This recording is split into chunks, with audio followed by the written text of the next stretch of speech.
Victoria Grant had fired 3 board members before lunch. She did not raise her voice when she did it. She did not slam her fist on the conference table or make dramatic threats. She simply pulled up the quarterly performance reports on the screen in the Stamford, Connecticut boardroom on the 62nd floor of the Grant Medical Holdings Tower, pointed to the numbers that told the story better than any speech ever could, and told 3 grown men in expensive suits that their services were no longer required. One of them tried to argue. He leaned forward in his chair, loosened his tie, and started talking about how long he had been in the healthcare industry. 30 years, he said. 30 years of experience. Victoria looked at him with those sharp, deep brown eyes that had ended more arguments than most people had ever started, and she said one sentence. 30 years of experience should have taught you how to read a revenue report. The room went silent. The man closed his mouth, picked up his briefcase, and walked out. The other 2 followed without a word. By 2 in the afternoon, Victoria had shut down a hostile takeover attempt from a competing healthcare firm that thought they could sneak a buyout offer past her legal team while she was distracted with the board shakeup. She caught it, dismantled it in a single phone call to her attorneys, and sent the competing firm a polite but devastating email that essentially told them to never try that again. By 5, she told a billionaire investor who had been circling Grant Medical Holdings for months that he could either match her terms exactly as she had laid them out, or he could lose her number and find someone else to invest in. The investor matched her terms by 6. That was a regular Tuesday for Victoria Grant. She was 29 years old, fair-skinned black woman with high cheekbones, full lips, and a jawline that looked like it had been sculpted specifically to intimidate people in professional settings. Her natural hair was always pulled back in a clean, low bun that said she did not have time for distractions. Her wardrobe was sharp. Tailored blazers, straight-leg trousers, heels that clicked against marble floors like a countdown to whatever she was about to say next. She ran one of the fastest-growing private healthcare empires on the entire East Coast, and she did it all from that corner office in Stamford with a view that stretched out over the Connecticut skyline, like a reminder that she had earned every single inch of the view. Nobody intimidated Victoria. Nobody made her second-guess a decision.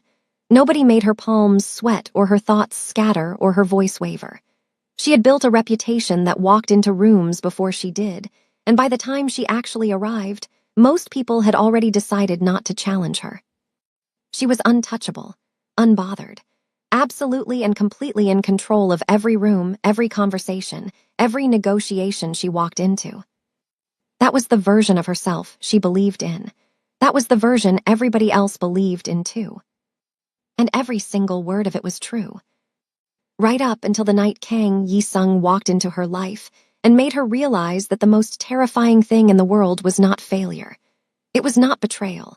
It was not losing her company or her reputation or her money. It was the possibility of losing him. And by the time she understood that, it was almost too late. It started at a healthcare summit in Stamford.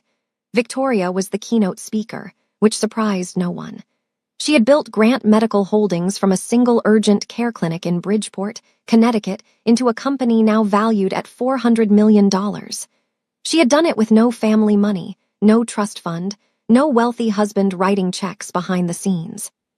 She grew up in Bridgeport, raised by a single mother named Lorraine who worked the night shift as a nurse at a local hospital. Victoria put herself through Columbia for undergrad, then Wharton for her MBA, and came back to Connecticut with a plan that everyone told her was too ambitious and that she executed anyway. The keynote went exactly as expected. Victoria commanded the room. She spoke about the future of privatized healthcare in America, about innovation, about the gap between what patients deserved and what the system gave them. She was precise, confident, and sharp.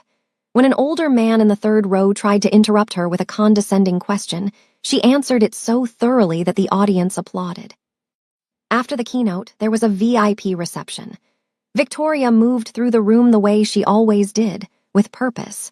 She shook hands, exchanged business cards, deflected compliments with a short nod and a redirect to business. Then she saw him. Across the room, surrounded by a small circle of people but somehow looking completely separate from all of them, There was a man who did not look like he belonged at a healthcare summit. Not because he was out of place. He looked like he owned the place.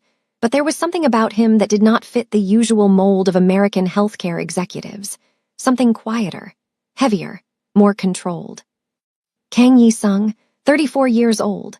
Tall, lean, sharp jawline, black hair pushed back from his forehead.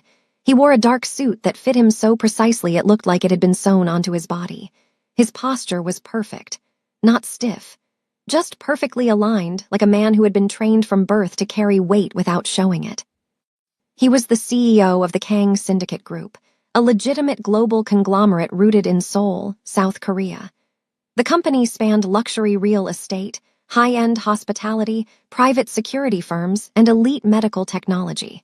They were worth billions. They operated in 14 countries. But the Kang name carried a different kind of weight in certain circles. The family legacy was once tied to the old Korean underworld. Generations ago, the Kangs were one of the most powerful families in Korea's organized networks. That era was over. Yi-sung's generation operated entirely within the law, running legitimate businesses that had nothing to do with the old ways. But the reputation had never fully faded. People still whispered about the Kang family. People still called Yi-sung a mafia boss behind his back. He never corrected them. He never needed to. Victoria watched him from across the room for exactly 4 seconds before she looked away. 4 seconds was a lot for Victoria. She did not usually give anyone more than 2. Then he approached her. He did not compliment her speech. He did not introduce himself with his title or his company name. He walked up to her, stood exactly the right distance away, not too close and not too far, looked her directly in the eyes, and said that he disagreed with her keynote point about privatizing emergency care networks. He said he thought her model would create access gaps in lower-income communities, and he would like to discuss it further if she had a moment. Victoria stared at him. People did not walk up to Victoria Grant after a keynote and tell her they disagreed with her. People nodded. People praised. People asked for her business card. They did not challenge her. But this man was not performing disagreement. He was not trying to prove he was smart or important. He was genuinely interested in the discussion. She could see it in his eyes. They were dark, steady, completely focused on her, and there was an intelligence behind them that she recognized immediately because she saw it every morning in her own mirror. They debated for 20 minutes. It was sharp, fast, electric. He challenged her data. She challenged his assumptions. He pushed back on her projections. She dismantled his counterpoints with evidence. Neither of them backed down. Neither of them wanted to. Somewhere around the 12-minute mark, Victoria realized she was enjoying this, not tolerating it, not enduring it, genuinely enjoying being challenged by another person for the first time in longer than she could remember. When they finally parted, Victoria walked to her car, sat in the driver's seat, and realized her heart was beating faster than it had been on stage. She told herself it was adrenaline from the argument. She was lying. Now let me ask you something. When is the last time you met someone who made you feel like you finally found your equal? Someone who did not back down, did not fold, did not try to impress you but just stood right there and matched your energy. If you already know what that feels like, go ahead and hit that like button right now. And if you are not subscribed to this channel yet, subscribe because I promise you, this story is about to take turns you will never see coming. Now let's continue. 2 weeks later, Victoria was in her Manhattan office reviewing quarterly projections when her chief strategy officer, a sharp woman named Fiona Park, walked in with a folder and a look on her face that Victoria recognized immediately. It was the look Fiona got when she had found something big. The folder contained a proposal. Kang Syndicate Group wanted to partner with Grant Medical Holdings on a cutting-edge medical technology initiative. They had developed biotech in Seoul that was years ahead of anything currently available in American hospitals. Surgical precision tools, AI-driven diagnostics, patient monitoring systems that could predict complications before they happened. They wanted to bring this technology into U.S. private hospitals, starting with facilities in Palo Alto, California, and Scottsdale, Arizona, 2 of the wealthiest healthcare markets in the country. The deal was worth over $120 million. It was the single biggest opportunity Victoria had ever been presented with. There was one condition. Yi Sung would be personally overseeing the partnership. He wanted face-to-face meetings throughout the process. No intermediaries, no video calls. He wanted to work directly with Victoria. Victoria read the proposal twice. She sat back in her chair and pressed her fingertips together the way she always did when she was thinking hard about something. Every business instinct she had told her this deal was extraordinary. The numbers were strong. The technology was legitimate. The market potential was massive. But something about Yi Sung unsettled her, not in a way she could name, not in a way that showed up on a spreadsheet or a risk assessment. It was deeper than that, more personal, and Victoria did not like personal. She accepted the deal anyway, because Victoria Grant did not run from anything. Their first official meeting took place in a private conference space in Hudson Yards, Manhattan. Yi Sung arrived with his right-hand man, a Korean man named Jun-ho who had the kind of eyes that tracked every movement in a room without appearing to look at anything. He said very little. He did not need to. His presence alone communicated that he was not someone to be taken lightly. Victoria arrived with her attorney, Trenton Pierce, a tall man with wire-rimmed glasses and a calm demeanor, and her CFO. The meeting was professional. Terms, projections, logistics, timelines. Standard partnership discussions that Victoria had conducted 100 times before. But underneath every exchange between Victoria and Yi Sung, there was something else happening, a tension that had nothing to do with business. He watched her in a way that was not predatory but deeply attentive, like he was studying not just what she said but how she thought. At one point, Victoria's attorney Trenton raised a cautious objection about one of the contract clauses, and Victoria dismantled it with a single sentence. She caught Yi Sung almost smiling. Almost. The corner of his mouth lifted for half a second before he controlled it. After the meeting, Yi Sung asked her to walk with him. They stepped out onto a terrace overlooking the Manhattan skyline. The city stretched out beneath them, noisy and alive and completely indifferent to whatever was happening between two people on a terrace 60 stories up. Yi Sung told her something she did not expect. He said he did not bring this deal to her because of her company's growth metrics. He said he brought it to her because he watched a video of her commencement speech at Howard University, where she told graduates that real power is not the ability to control others, but the ability to never be controlled. He said his own grandmother taught him that exact philosophy when he was 9 years old, sitting on the floor of her house in Seoul. Victoria did not know what to do with that moment. It was disarming in a way she was not prepared for. She defaulted to business and told him she would have her team review the full proposal by Friday. He nodded and said he looked forward to it, but the way he said it made it sound like he was looking forward to something beyond contracts and clauses. That night, back in her penthouse in Stamford, Victoria could not sleep. She paced her living room in an old Wharton t-shirt and sweatpants, which was a version of herself that absolutely no one in the business world would ever see. She called Deandra Washington at midnight. Deandra was her oldest friend. They had known each other since middle school in Bridgeport. Deandra was now a trauma surgeon at Johns Hopkins in Baltimore, which meant she was one of the few people on Earth who could match Victoria's intensity and stubbornness. Victoria told her about the deal, but she kept circling back to Yi Sung, his eyes, the way he listened, the way he challenged her without trying to diminish her, the grandmother's story. Deandra caught it immediately. She said Victoria had never once in her entire life called her at midnight to talk about a business partner. Victoria denied everything, told Deandra she was reading too much into it, and hung up. She lay on her bed, stared at the ceiling, and whispered to herself that she was being ridiculous. She fell asleep with her phone on the pillow next to her, the screen still showing Yi Sung's contact information from the meeting earlier that day. Over the next month, Victoria and Yi Sung were in each other's orbit constantly. They met in Palo Alto for a site visit at a private hospital that was being considered for the first biotech installation.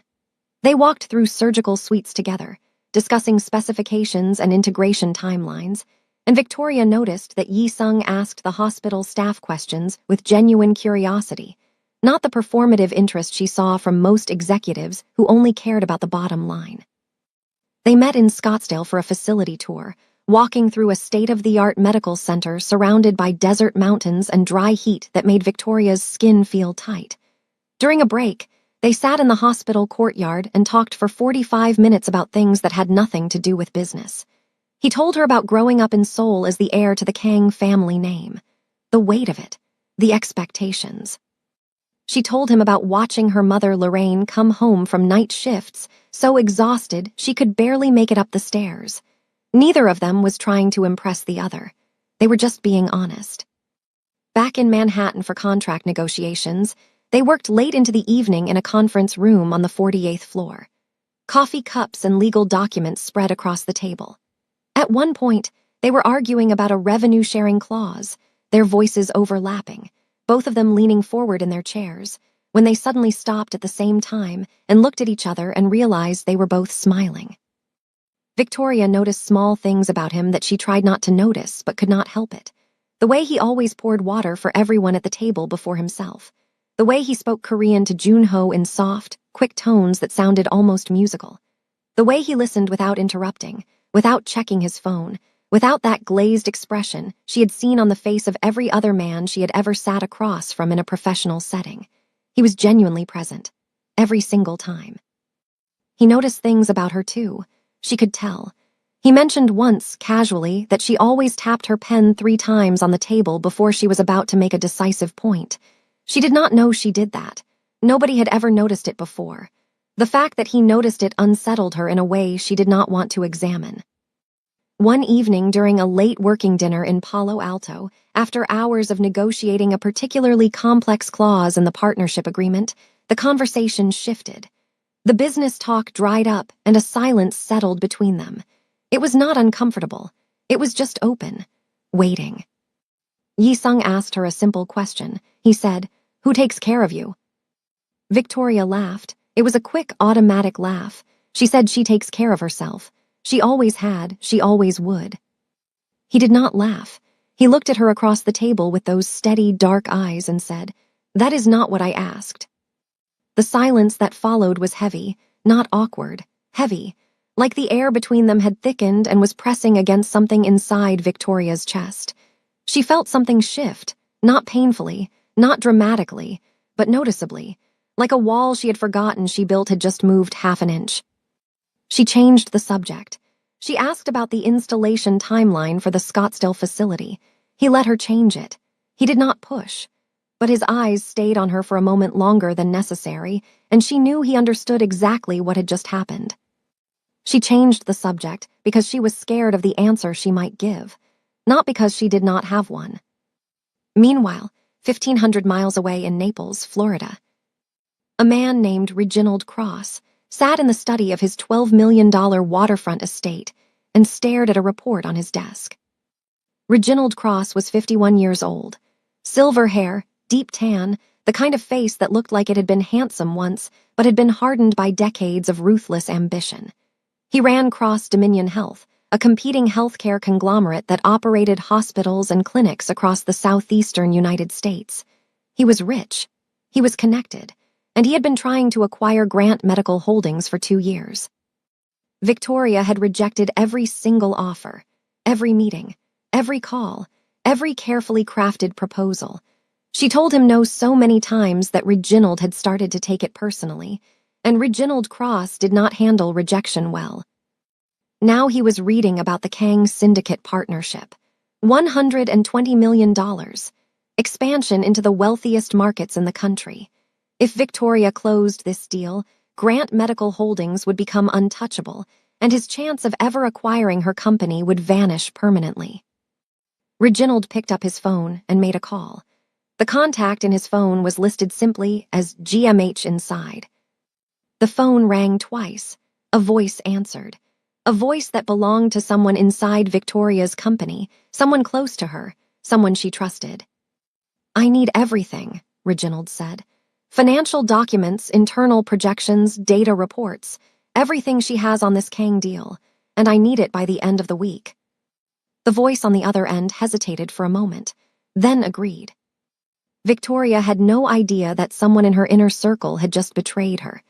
She was still in Palo Alto, sitting across from Yi-sung, trying to convince herself that the shift she felt in her chest meant nothing.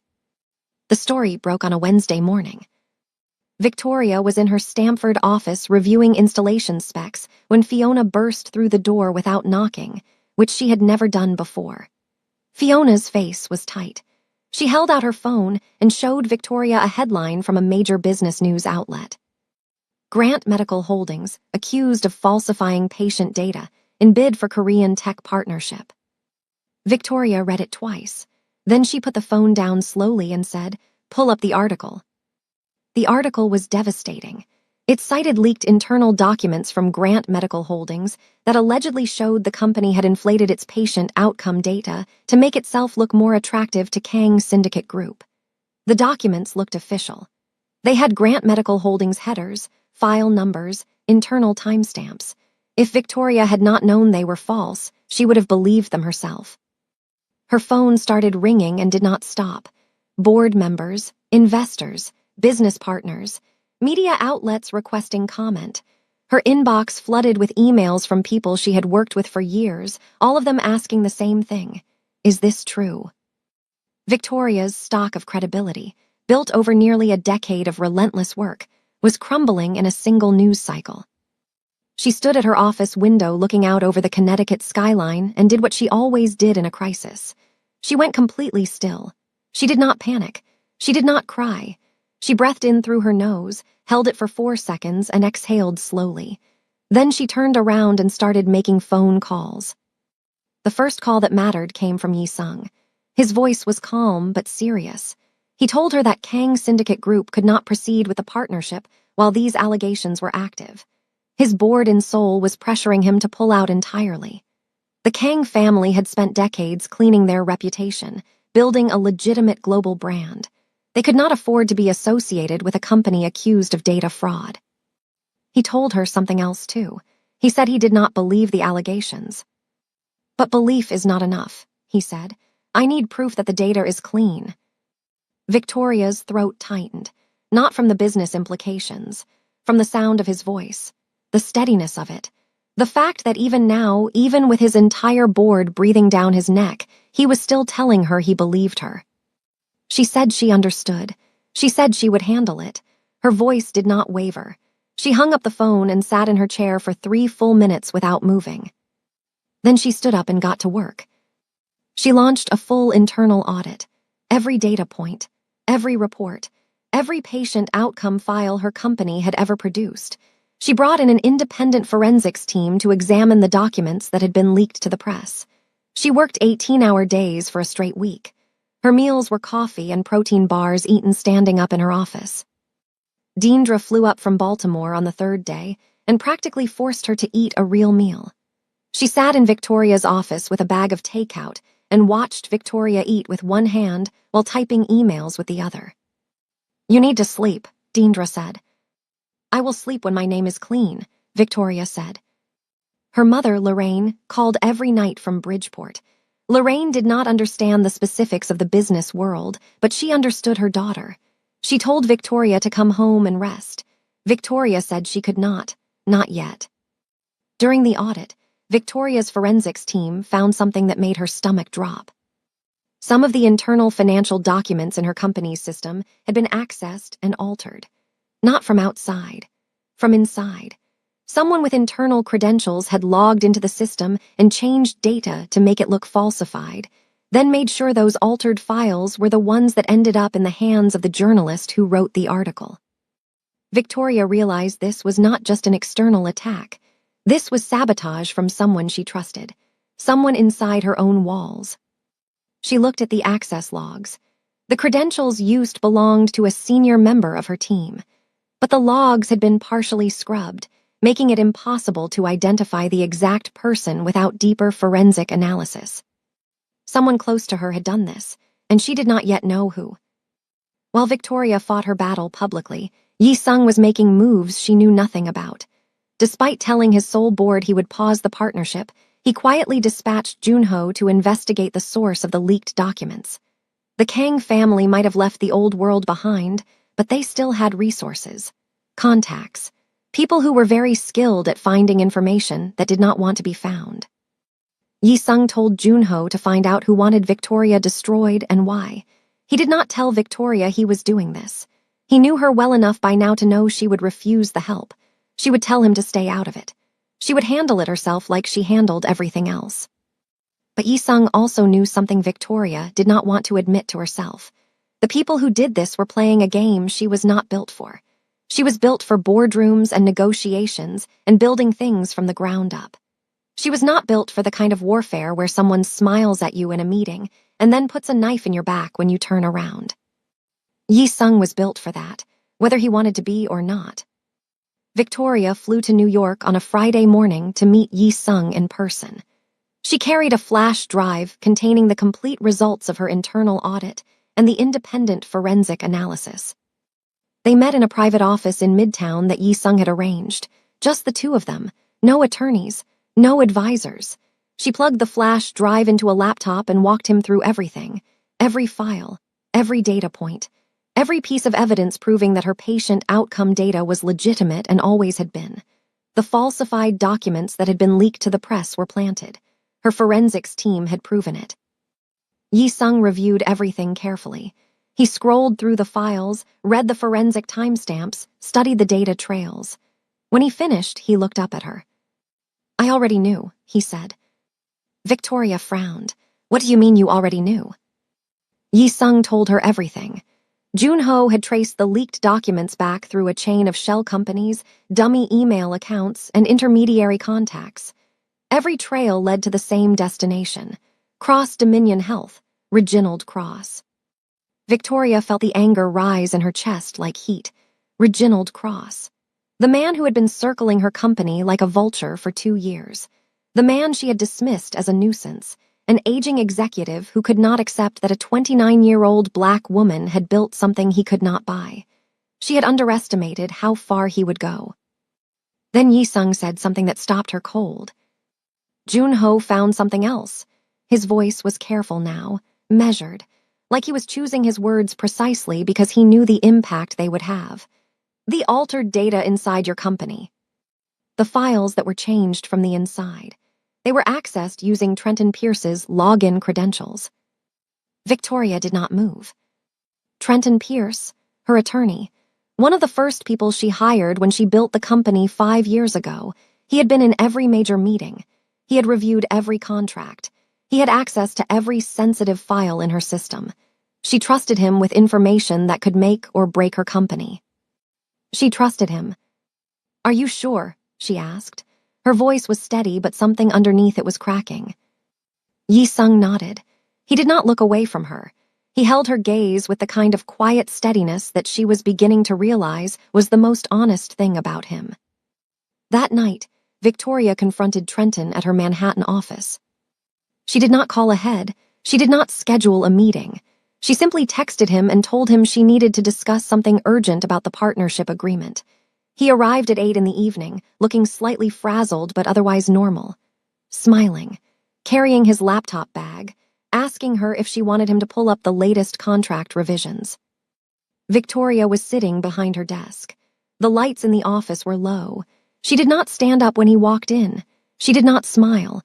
She simply placed a printed copy of the forensic access log on the desk, turned it so it faced him, and asked one question. "How much did Reginald pay you?" Trenton looked at the document. His face went through several stages in rapid succession. Confusion, recognition, fear, and finally something that looked like relief. The kind of relief that comes when a secret you have been carrying for months is finally too heavy to hold. He broke. He told her everything. He was $300,000 in debt from a brutal divorce that had drained his savings and destroyed his credit. Reginald Cross found out about the debt through a mutual contact and approached him with an offer.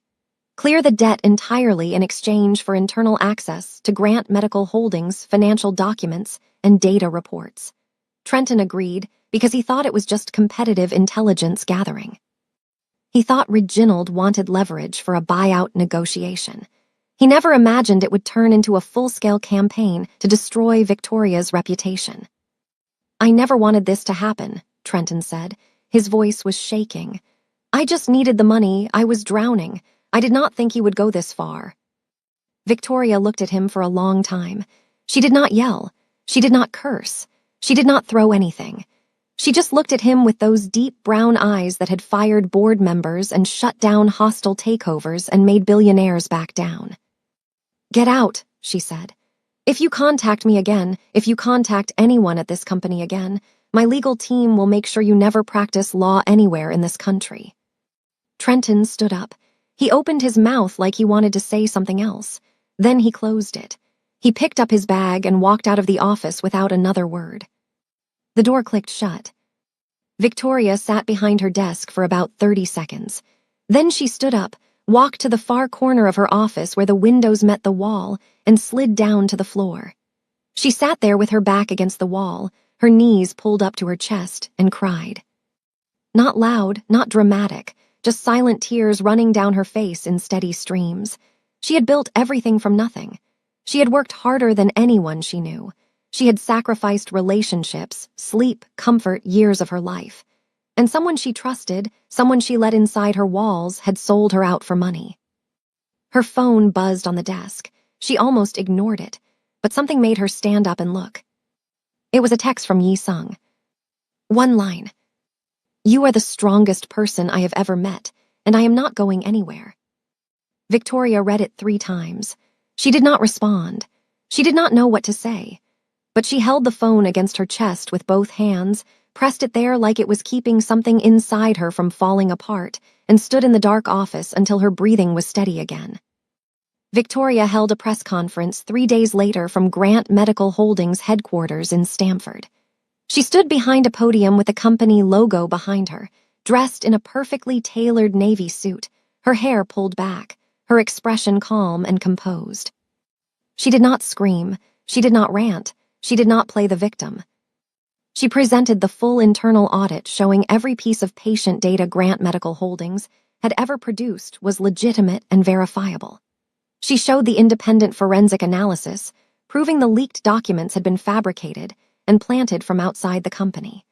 She laid out the digital trail linking the fabricated documents to a series of shell companies that traced directly back to Cross Dominion Health. Then she named Reginald Cross publicly. She said his name clearly and calmly, looking directly into the cameras.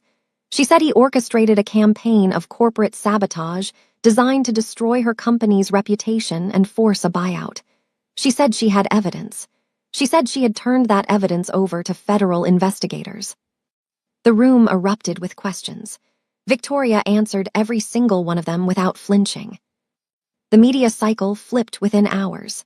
By the next morning, Reginald Cross was trending on every business news platform in the country. His stock dropped. His board called an emergency meeting. Federal investigators opened a formal inquiry into Cross Dominion Health. Victoria's reputation was not just restored, it was elevated. People started calling her the most fearless woman in American healthcare. Business magazines requested interviews. Her inbox filled with partnership offers from companies that had been watching from the sidelines. 1 week later, Yi-sung called a joint press conference with Victoria in Manhattan. He announced that Kang Syndicate Group was not only reinstating the partnership with Grant Medical Holdings, they were expanding it. The deal was now worth $200 million, with biotech installation rolling out across premium facilities in Beverly Hills, California, Atherton, California, and Paradise Valley, Arizona. 3 of the wealthiest communities in the entire country. They stood side by side at the podium. Victoria spoke about the technology. Yi-sung spoke about the partnership's long-term vision. They were professional, polished, perfectly coordinated. But the chemistry between them was visible to every single person in that room. The way they glanced at each other between answers. The way Yi-sung's hand rested on the podium inches from hers. The way Victoria's voice softened almost imperceptibly when she referenced his company's contribution to the initiative. A reporter in the front row asked if their partnership was strictly professional. Yi-sung gave a calm, measured answer about business alignment and shared vision. Victoria added nothing, but her eyes lingered on him for a beat too long after he finished speaking. She caught herself and looked away. The internet noticed anyway. By that evening, Clips of the press conference were circulating on social media with captions like, "Somebody explain the tension between these two. And this is not just business." After the press conference, they were alone in a private car heading back to Yi Sung's hotel in Tribeca. The leather seats were cool. The city moved past the tinted windows in a blur of light and noise. The silence between them was different now, not professional, not careful, charged, full. Victoria spoke first. "I never thanked you," she said. She was looking straight ahead through the windshield. "For investigating, for believing me when the whole world thought I was a fraud, for the text." Yi Sung looked at her. His expression was calm, the way it always was, but there was something behind his eyes that was not calm at all. Something that had been there since Stamford. "You do not need to thank me," he said. "I did not do it because I am your business partner." Victoria turned to face him. "I did it because from the moment I heard you speak at that summit, something in me recognized something in you, and I have not been able to look away since." The car was quiet, just the hum of the engine and the muffled sounds of Manhattan outside. Victoria's breath caught. She felt her heartbeat in her throat. She did not pull away. She did not deflect with a joke or redirect to business. She just looked at him and said the truest thing she had said out loud in years. "I do not know how to do this. I have spent my whole life making sure I never needed anyone, because needing someone means they can destroy you." Yi Sung reached across the space between them and took her hand. He did not squeeze it. He did not pull her closer. He just held it, gently. Like he understood that she was handing him something fragile, and he was not going to drop it. "I am not asking you to need me," he said. "I am asking you to let me stand beside you. There is a difference." Victoria looked down at his hand holding hers. Then she interlocked her fingers with his, slowly, deliberately, like she was making a decision she had been thinking about for weeks. Neither of them said another word for the rest of the drive. Reginald Cross was cornered. His reputation was in freefall. His company was hemorrhaging investors. Federal investigators were circling. He had nothing left to protect and nothing left to lose. And desperate men with nothing to lose are the most dangerous men alive. He made one final move. He filed a massive federal lawsuit against Grant Medical Holdings alleging fraud, racketeering, and conspiracy. But he did not stop there. He named Kang's syndicate group as a co-conspirator. And in the lawsuit, he deliberately and repeatedly invoked the Kang family's old underworld reputation, painting Yi Sung as a foreign criminal influence infiltrating the American healthcare system through his partnership with Victoria. The lawsuit was legally baseless. Every attorney who read it said it would never survive a motion to dismiss, but it was not designed to win in court. It was designed to win in the media. And it worked. Headlines exploded across every cable news channel and business outlet. "Korean Mafia ties alleged in healthcare deal. Is Victoria Grant being manipulated by a foreign criminal enterprise?" Talking heads on cable news debated the Kang family history. Old photographs of Yi Sung's grandfather were pulled from archives and displayed on screens next to current photos of Yi Sung. The implication was clear and ugly. They were calling him a criminal because of his family name and his nationality. The pressure hit Yi Sung from both sides of the Pacific. In Seoul, his board of directors demanded an emergency meeting. The American media attention was threatening the Kang brand globally. Contracts in Europe and Asia were suddenly being reviewed. Business partners were getting nervous. The board told Yi Sung in no uncertain terms that he needed to cut all ties with Victoria Grant and Grant Medical Holdings immediately and return to Seoul. Then his uncle called. Chairman Kang D1, 73 years old, the patriarch of the family. The man who had spent 40 years transforming the Kang name from a symbol of the old underworld into a respected global brand. His uncle did not yell. The Kang family did not yell.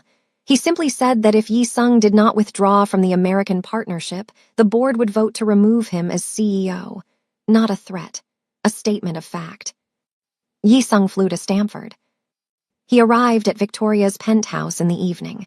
She opened the door and saw his face and knew immediately that something was wrong. Not because he looked upset, because he looked controlled. Too controlled. The kind of control that meant something underneath was under enormous pressure. They sat in her living room. He told her everything. The board, his uncle, the vote to remove him. Victoria listened with her jaw tight and her hands clasped together in her lap. When he finished, she was quiet for a long time. Then she spoke. "Go," she said. Yi-sung looked at her. "Go back to Seoul, protect your company, protect your family, walk away from this partnership and walk away from me." Her voice was steady, professional, the same voice she used in boardrooms. "I have survived worse than this on my own." Yi-sung studied her face. He could see what she was doing. She was putting the walls back up, brick by brick, rebuilding every defense she had spent the last 2 months slowly letting him dismantle. She was trying to make this easy for him by making herself hard again. He stood up. Victoria braced herself. She prepared for him to nod and walk to the door and fly back to Seoul and become a memory she would eventually learn to stop thinking about. Instead, he looked at her and said, "My grandmother once told me something. She said the Kang family survived wars, occupations, empires that tried to erase us from history, not because we ran from fights, but because we chose which fights were worth everything." He paused. "You are worth everything." Victoria felt the air leave her lungs. "I am not leaving," he said. "I will handle my board my way." He walked to the door and left, not because he was walking away from her, but because he had a phone call to make that would determine the rest of his career and possibly the rest of his life. Victoria stood alone in her penthouse after the door closed. She realized she was shaking, not from anger, not from the lawsuit, not from the fear of losing her company or her reputation.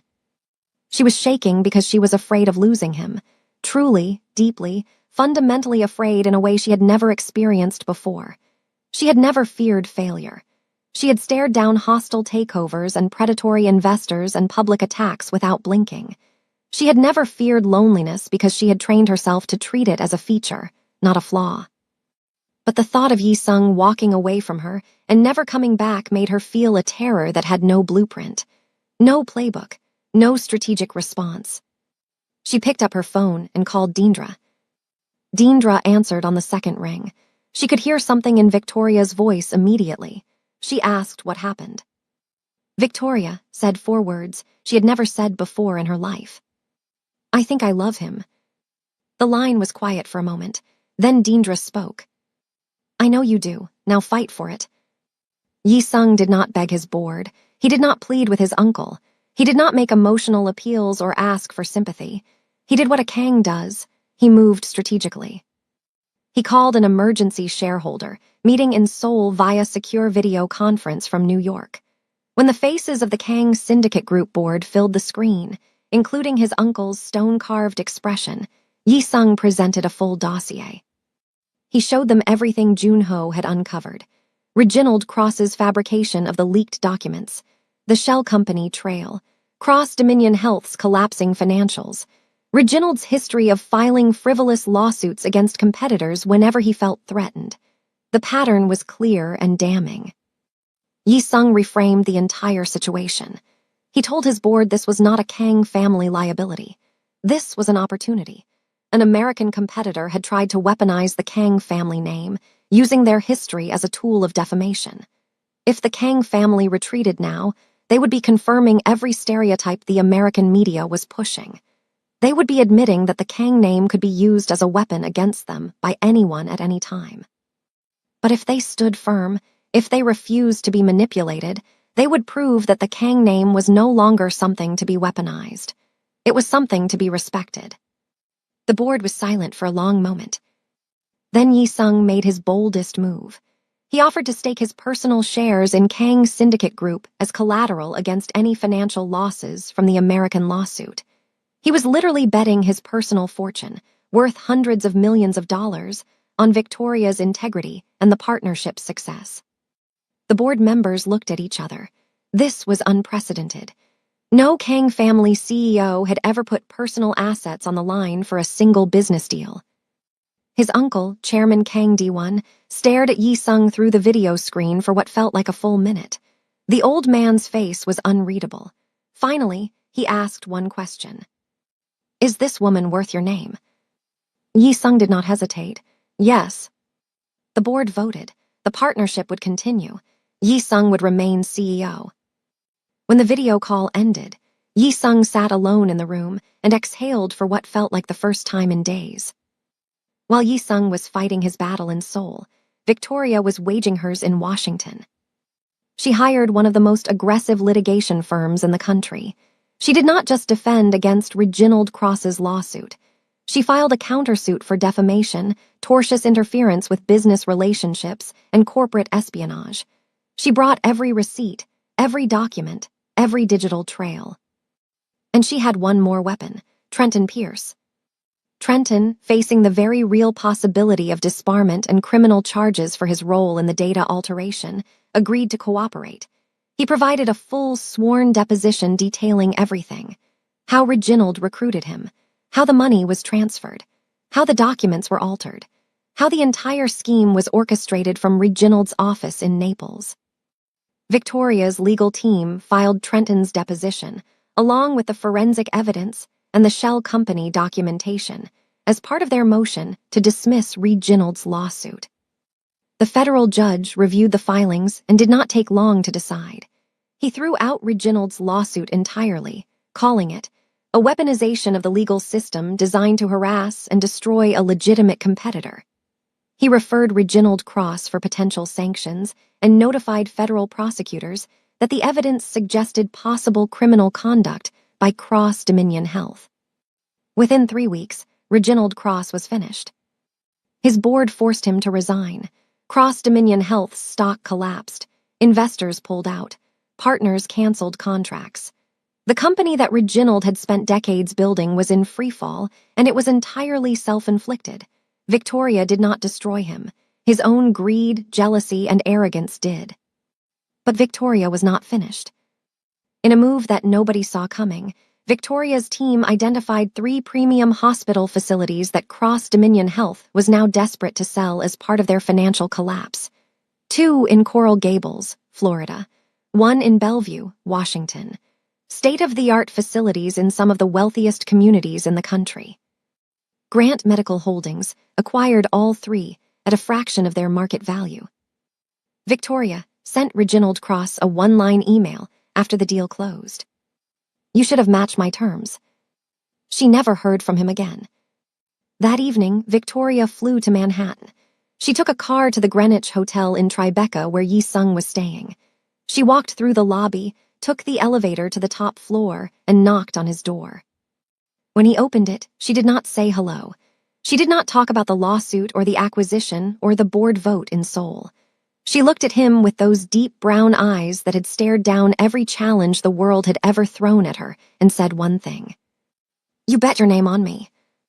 Yi-sung looked at her. His expression was calm, but his eyes were not calm at all.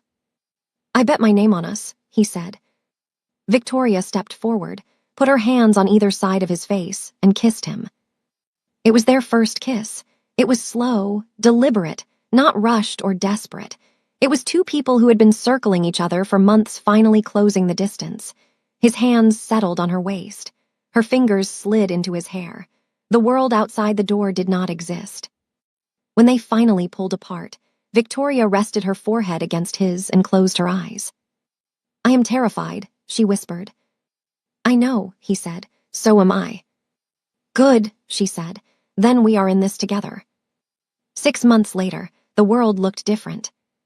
The Kang Syndicate and Grant Medical Holdings partnership was fully operational. Their joint biotech initiative was live across premium medical facilities in Beverly Hills, Atherton, Scottsdale, Paradise Valley, Coral Gables, and Bellevue. The technology was revolutionary. AI-driven diagnostics that caught diseases earlier. Surgical precision tools that reduced operating times and improved patient recovery rates. Patient monitoring systems that were saving lives in ways the American healthcare industry had never seen before. Victoria was featured on the cover of Forbes. The headline read, "The Woman Who Cannot Be Broken." The article detailed her rise from Bridgeport to building a healthcare empire, surviving corporate sabotage, and emerging stronger than ever. It mentioned the Kang partnership. It mentioned Yi-sung. It mentioned the press conference where the whole world saw the way they looked at each other. Victoria read the article once, nodded, and went back to work. But she had changed, not in the way the world could see. She was still sharp, still commanding, still the woman who could fire board members before lunch and shut down hostile takeovers before dinner. She still walked into rooms with that click of her heels and that calm, devastating confidence that made people straighten up before she even opened her mouth. But privately, in the spaces she used to keep locked and empty, something was different. She let Yi-sung in. Not all at once, not in a dramatic collapse of walls. Slowly, carefully, one truth at a time. She told him about her childhood in Bridgeport, about the apartment with the peeling wallpaper and the radiator that only worked half the time, about watching Lorraine come home from night shifts so exhausted that she would fall asleep at the kitchen table with her shoes still on, about the promise Victoria made to herself at 14 years old, sitting on the fire escape outside her bedroom window, that she would build something so big that no one in her family would ever struggle again. She told him about the loneliness, the years of choosing work over everything else, the relationships she never started because starting them would mean someone could get close enough to slow her down, the pride she felt in her independence and the quiet, unspoken ache that lived underneath it that she had never admitted to anyone. Yi-sung listened to every word. He never interrupted. He never tried to fix it or offer advice. He just listened, the way he always had, with his full attention and his steady eyes and that quiet presence that made Victoria feel like she could say anything and it would be held safely. He told her things too, about growing up as the heir to the Kang family legacy, the loneliness of it, the weight of a name that people either feared or wanted to exploit, the childhood spent learning that emotions were liabilities, the decades of being surrounded by people who served him, respected him, followed his orders, but never truly knew him. The way his grandmother was the only person who ever told him it was okay to want something just because it made him happy, not because it was strategic. They understood each other in a way that neither of them had ever been understood before. Not because they were the same. They were not. She was fire and he was stone. She moved fast and he moved deliberately. She fought with words and he fought with silence. But underneath all of that, they were built from the same thing: discipline, sacrifice, the refusal to be broken, and the secret hope, buried so deep it scared them both, that maybe there was someone out there who would see everything they were and not look away. On a warm Saturday afternoon, Victoria did something she had been putting off for weeks. She took Yi-sung to Bridgeport to meet her mother. They drove from Stamford in Yi-sung's car. Victoria was quiet for most of the drive, which was unusual. She drummed her fingers on the armrest. She adjusted her hair 3 times. Yi-sung noticed all of it and said nothing. He just drove. Lorraine's house was on a tree-lined street in a modest neighborhood. It was small, clean, well-kept. The porch had 2 rocking chairs and a pot of flowers that Lorraine tended every morning. Lorraine opened the front door and saw her daughter standing on the porch next to a tall Korean man in a cashmere coat. She looked at Victoria. Victoria looked nervous, which made Lorraine smile because she had seen her daughter on television, staring down reporters and federal lawsuits without a single sign of discomfort. But standing on her mother's porch with a man she cared about, Victoria Grant was nervous. Lorraine invited them in and asked Yi-sung if he drank sweet tea. "I do not," he said, "but I would like to learn." Lorraine smiled and said, "Good answer." Over the next 3 hours, Yi-sung sat at Lorraine's kitchen table and listened to stories about Victoria that no Forbes article would ever contain. He learned that Victoria used to practice speeches in front of the bathroom mirror when she was 7 years old, that she argued with a teacher so effectively in 6th grade that the teacher actually changed the grading rubric, that she once organized a neighborhood petition at age 12 to get the city to fix the streetlights on their block, and she won. Lorraine laughed while she told the stories. Yi-sung laughed with her. Victoria covered her face with her hands and groaned and told her mother she was doing too much. But she was smiling, really smiling, the kind of smile that reached her eyes and stayed there. When they were getting ready to leave, Lorraine pulled Victoria aside in the hallway while Yi-sung waited on the porch. Lorraine took her daughter's hands and looked at her with the kind of knowing that only a mother who has watched her child grow from a stubborn little girl into an unstoppable woman can have. "He looks at you the way your father used to look at me," Lorraine said softly. "Like you are the answer to a question he has been asking his whole life." Victoria's eyes filled with tears. She hugged her mother and held on tight. Lorraine rubbed her back the way she had when Victoria was small and said, "You deserve this, baby. Let yourself have it." 3 weeks later, Yi-sung arranged something Victoria did not see coming. He told her they were attending a private celebratory dinner for the partnership's 6-month milestone. She agreed without thinking much of it. She put on a deep burgundy dress, pulled her hair back, and drove to the venue.